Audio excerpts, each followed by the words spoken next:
Bien-aimés dans le Seigneur, shalom, shalom. Rhapsodie des réalités du vendredi 2 janvier 2026.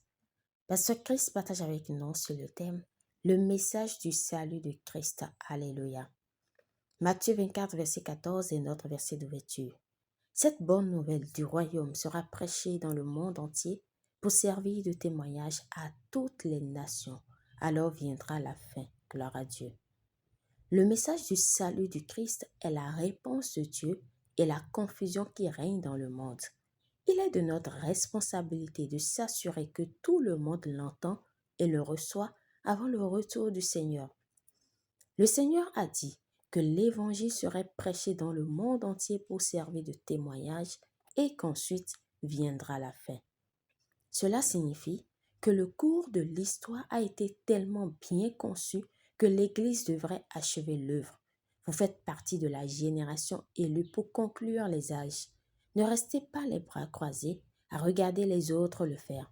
Participez activement à travers des prières d'intersection, une implication stratégique dans les initiatives évangéliques, le partenariat financier et en témoignant de manière audacieuse. Alléluia.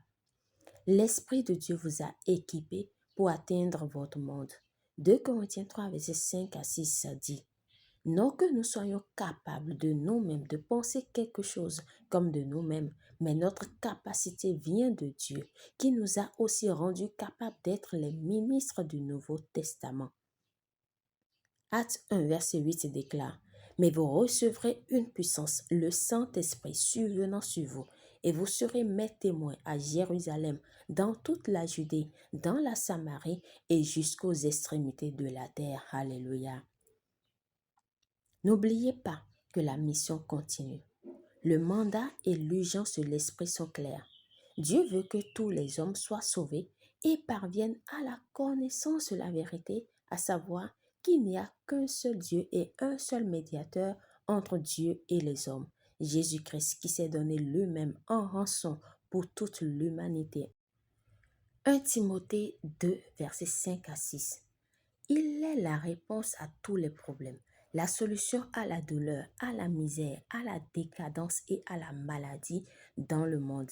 Il est celui qui donne la vie. Il est le vrai Dieu et la vie éternelle. Nous savons aussi que le Fils de Dieu est venu et qui nous a donné l'intelligence pour connaître le véritable.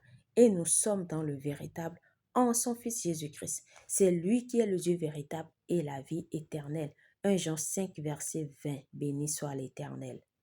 Prière. Cher Père, merci de m'avoir confié la responsabilité de l'Évangile. Je suis doté de puissance par ton esprit pour atteindre mon monde avec le message d'amour de Christ, de puissance et de justice. À travers nous, ta grâce et ta vérité sont connues partout et prévalent dans chaque nation. Au nom de Jésus, Amen. Pour une étude approfondie, nous lisons Marc 16, verset 15, Romains 1, verset 16, Matthieu 28, verset 19 à 20. À présent, nous aimerions vous donner l'opportunité de recevoir le Seigneur Jésus-Christ comme Seigneur et Sauveur de votre vie. Le principe est simple. Vous devez juste croire dans votre cœur et confesser de votre bouche que vous l'acceptez dans votre vie, qu'il est votre maître, afin d'être justifié, afin de recevoir la vie éternelle. Alléluia. Alors, si vous croyez déjà en Jésus-Christ, faites cette prière de tout votre cœur et de manière à vous entendre. Dites, ô Seigneur Dieu, je crois de tout mon cœur en Jésus-Christ, Fils du Dieu vivant. Je crois qu'il est mort pour moi et que Dieu l'a ressuscité des morts. Je crois qu'il est vivant aujourd'hui. Je confesse de ma bouche que Jésus-Christ est le Seigneur de ma vie. À partir d'aujourd'hui, par lui et en son nom, j'ai la vie éternelle.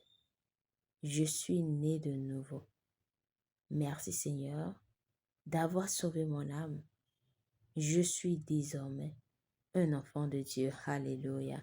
Félicitations si vous avez fait cette prière, vous êtes désormais un enfant de Dieu.